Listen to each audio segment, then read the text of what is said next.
Hello दोस्तों, कैसे हो आप सब। Welcome back to Job University में प्रकाश। इस वीडियो में हम बात करेंगे एफसीआई यानी कि फूड कॉर्पोरेशन ऑफ इंडिया में असिस्टेंट ग्रेड 3 के पोस्ट में आपका वर्कलोड कितना रहता है, वर्क प्रेशर कितना रहता है एंड एफसीआई की वर्किंग एनवायरनमेंट कैसी रहती है, सारी चीजों के बारे में डिटेल में बात करेंगे। लेकिन वीडियो शुरू होने से पहले अगर आप इस चैनल पर नए हो तो चैनल को सब्सक्राइब कर लेना एंड बेल आइकन प्रेस करके ऑल सेलेक्ट कर देना ताकि गवर्नमेंट जॉब से रिलेटेड सारी इन्फॉर्मेशन आपको टाइमली मिले। देखिए, एफसीआई में जो वैकेंसीज निकलती है ये जोन वाइज रहती है, साथ ही साथ अलग अलग कैडर में वैकेंसीज रिलीज की जाती है। तो वर्क लोड कितना रहेगा, वर्क प्रेशर कितना रहेगा, ये कंप्लीटली डिपेंड करता है कि किस जोन में आपकी पोस्टिंग हो रही है, साथ ही साथ कौन से कैडर में आपने ज्वाइन किया हुआ है। जैसे कुछ कैडर ऐसे होते हैं जिसमें केवल आपकी फाइल वर्क वगैरह रहती है तो वर्क लोड बहुत कम रहता है, वर्क प्रेशर ना के बराबर रहता है। लेकिन कुछ कुछ कैडर ऐसी है जिसमें आपको फील्ड वर्क करना होता है एंड वहां पे वर्कलोड काफी ज्यादा रहता है, वर्क का प्रेशर भी बहुत ज्यादा रहता है। तो सबसे पहले अगर बात करें, देखिए यहाँ पे कोई पब्लिक डीलिंग नहीं होती। जैसे बैंक्स वगैरह में आप देखते हो तो कस्टमर से आपको डील करना होता है, लेकिन यहाँ पे कोई पब्लिक डीलिंग वगैरह नहीं होती है।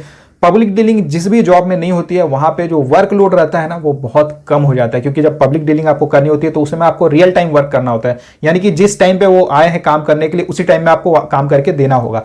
लेकिन जब पब्लिक डीलिंग नहीं रहती है तो जो भी काम आपके पास आया हुआ है इसके लिए आपके पास टाइम रहता है कि ठीक है, थोड़ा टाइम आप डिले करके भी वो काम कर सकते हो, रिलैक्स होकर अपनी काम को, अपने जॉब को कर सकते हो। तो इसके कारण जो वर्क प्रेशर रहता है ये काफी कम हो जाता है, वर्कलोड भी कम हो जाता है। अगर बात करें वर्कलोड किस कैडर में ज्यादा रहता है तो देखिए, सबसे कम workload assistant grade 3 general cadre में होता है। जनरल कैडर में आपकी मोस्टली फाइल वर्क रहती है, इसलिए वहां वर्कलोड बहुत कम होता है। एंड सबसे ज्यादा प्रेशर रहता है असिस्टेंट ग्रेड 3 डिपो कैडर में, क्योंकि डिपो कैडर में आपको फील्ड वर्क करना होता है, इसलिए वहां पे वर्कलोड बहुत हाई रहती है। एफसीआई में एक चीज अच्छी रहती है कि अगर आप एक्स्ट्रा वर्क करते हो तो आपको ओवर टाइम भी मिलता है, यानी कि जो ड्यूटी टाइमिंग्स रहती है उसके अलावा अगर आप ऑफिस में वर्क कर रहे हो या फिर जो भी आपकी वर्क रहेगी, जिस भी कैडर में आप वर्क कर रहे हो उसमें अगर आप एक्स्ट्रा वर्क कर रहे हो तो आपको एक्स्ट्रा सैलरी मिलेगी, यानी कि आपको ओवर टाइम भी मिलता है। ऑफिस टाइमिंग की बात करें तो ये कंप्लीटली डिपेंड करता है कि किस जोन में आपकी ऑफिस है, साथ ही साथ कौन से ऑफिस में आपकी पोस्टिंग है। जैसे अगर आपकी पोस्टिंग डिविजनल ऑफिस में है तो वहां पे वर्क टाइमिंग रहती है 10 AM टू 5:30 PM और इसमें 6 डेज वर्किंग रहती है, जिसमें सेकंड सैटरडे आपका ऑफ रहता है। लेकिन अगर बात करो रीजनल ऑफिसर्स की तो रीजनल ऑफिसर्स में 9:30 AM टू 6 PM आपकी ड्यूटी टाइमिंग्स रहती है और ये 5 डेज ऑफिस रहती है, यानी कि सैटरडे संडे आपको कंप्लीटली ऑफ मिलता है। अब अगर बात करें एफसीआई में जो कैंडिडेट्स ऑलरेडी वर्क कर रहे हैं तो उन्हें कैसा जॉब अच्छा लगता है या फिर कैसा लगता है, तो देखिए, सबसे पहले तो मैंने आपको जैसा बताया कि डिपेंड करेगा ये कि कंप्लीटली आपकी पोस्टिंग कहाँ पे होती है, क्योंकि सैलरी बहुत अच्छी है। 40 से 45,000 आपकी मंथली इन हैंड सैलरी बन जाती है, तो सैलरी बहुत अच्छी है। लेकिन आपकी पोस्टिंग कहाँ होती है इसके ऊपर बहुत ज़्यादा फर्क पड़ता है कि आपकी जॉब सेटिस्फैक्शन कैसी रहती है। अगर आपको अपनी मनचाही पोस्टिंग मिल जाएगी तो ऑब्वियसली आप उस जॉब से सेटिस्फाइड रहोगे। तो यही चीज़ यहाँ पे होती है। यहाँ पे जो वैकेंसीज निकलती है जोन वाइज निकलती है, तो अगर आप अपने जोन में अप्लाई कर देते हो और वहाँ पर आपका सिलेक्शन हो जाता है, आपको अपने जोन में ज्वाइनिंग मिल जाएगी, तो जॉब तो बेहतरीन है। ऑलरेडी सैलरी बहुत अच्छी मिल रही है, सेविंग से भी आपकी काफ़ी हो जाती है, जॉब सेटिस्फैक्शन काफ़ी हाई रहता है। एंड ये एक चीज़ और है, इसके ऊपर डिपेंड करता है कि आप कौन से कैडर में ज्वाइन करते हो।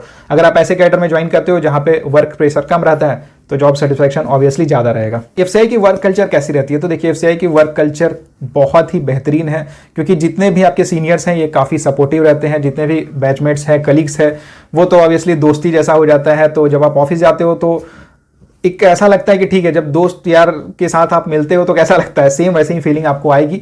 लेकिन बस ये डिपेंड करेगा कि जिस भी ऑफिस में आपकी पोस्टिंग हो रही है वहां पे आपके बैचमेट्स अगर हैं तो फिर आप अपने ऑफिस को भी, ऑफिस लाइफ को भी, अपने जॉब लाइफ को भी काफी एंजॉय करोगे। चलिए अब बात करते हैं प्रमोशंस एंड ट्रांसफर्स के बारे में। तो जब आप एफसीआई असिस्टेंट ग्रेड 3 के पोस्ट में ज्वाइन करोगे तो आपको 1 ईयर की प्रोबेशन पीरियड सर्व करनी होती है। 1 ईयर की प्रोबेशन कंप्लीट होने के बाद आपकी एक्सपीरियंस काउंट होती है एंड जब आपकी 3 इयर्स हो जाती है उसके बाद आप प्रमोशंस के लिए एलिजिबल हो जाते हो।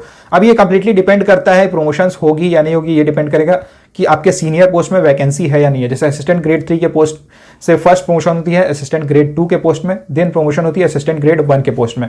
तो 3 इयर्स यानी कि 1 साल तो आपका प्रोबेशन पीरियड गया एंड उसके बाद 3 इयर्स आपको वेट करना होगा। उसके बाद भी अगर वैकेंसी रहेगी तो आपका प्रमोशन होगा, अदरवाइज आपको प्रमोशंस के लिए वेट करना पड़ सकता है। यानी कि एफसीआई में जो प्रमोशंस होते हैं ये काफी स्लो होते हैं। अगर बात करें ट्रांसफर्स की तो एक बात यहाँ पे अच्छी रहती है ट्रांसफर्स के लिए कि जहां भी आपकी पोस्टिंग होगी वहां पे आप मिनिमम 4 to 5 ईयर्स स्टे करोगे, उसके बाद ही आपकी ट्रांसफर होगी। अब इससे एक चीज ये होती है कि आप लाइफ में सेटल हो सकते हैं एंड आपकी स्टेबिलिटी रहती है।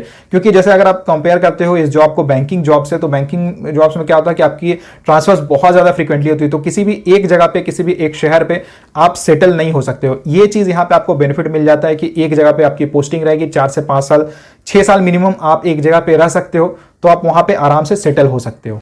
अब देखिए ट्रांसफर्स के रिगार्डिंग बहुत लोगों की कंफ्यूजन रहता है। जोन में, किसी एक जोन में तो ट्रांसफर हो सकता है, इंटरनल जितने भी ऑफिसर्स रहते हैं, रीजनल ऑफिसर या डिविजनल ऑफिसर, तो सब में इंटरनली ट्रांसफर्स हो सकते हैं। लेकिन अब बहुत कैंडिडेट्स को यह कंफ्यूजन होता है कि जोन में, अलग अलग जोन के बीच में ट्रांसफर होती है या नहीं, यानी कि इंटर जोन ट्रांसफर होती है या नहीं। तो मैं आपको यहां बता देता हूं कि इंटर जोनल ट्रांसफर्स भी यहां पे होती है। यानी कि सपोज अगर आपकी पोस्टिंग साउथ जोन में है एंड आप नॉर्थ जोन आना चाहते हो, ईस्ट जोन जाना चाहते हो, वेस्ट जोन आना चाहते हो, तो आप ट्रांसफर्स आपकी हो जाएगी, डेफिनेटली ट्रांसफर्स होती है। लेकिन बस ये होता है कि आप जब ट्रांसफर के लिए अप्लाई करोगे तो आपको काफी वेट करना पड़ सकता है, लेकिन ट्रांसफर्स होते हैं। कई बार गर्ल्स की क्वेरी रहती है कि स्पाउस ग्राउंड पे या स्पाउस बेसिस पे ट्रांसफर्स होते हैं या नहीं होते हैं। तो हाँ, स्पाउस बेसिस पे ट्रांसफर होते हैं एंड स्पाउस बेसिस पे बहुत जल्दी ट्रांसफर हो जाते हैं। मतलब कि अगर आपके हस्बैंड कहीं और वर्क कर रहे हैं, किसी और डिपार्टमेंट में, या फिर इवन गवर्नमेंट जॉब में है, कहीं और वर्क कर रहे हैं, तो आप इजीली ट्रांसफर के लिए अप्लाई कर सकते हो एंड आपकी ट्रांसफर बहुत जल्द हो जाती है। तो ये थी एफसीआई असिस्टेंट ग्रेड 3 के रिगार्डिंग सारी डिटेल्स। अगर आपने अभी तक प्रिपरेशन स्टार्ट नहीं किया तो प्रिपरेशन स्टार्ट कर देना। सारे कोर्सेज जॉब यूनिवर्सिटी ऐप पर अवेलेबल है। एग्जाम का पैटर्न बैंकिंग जैसा ही रहने वाला है।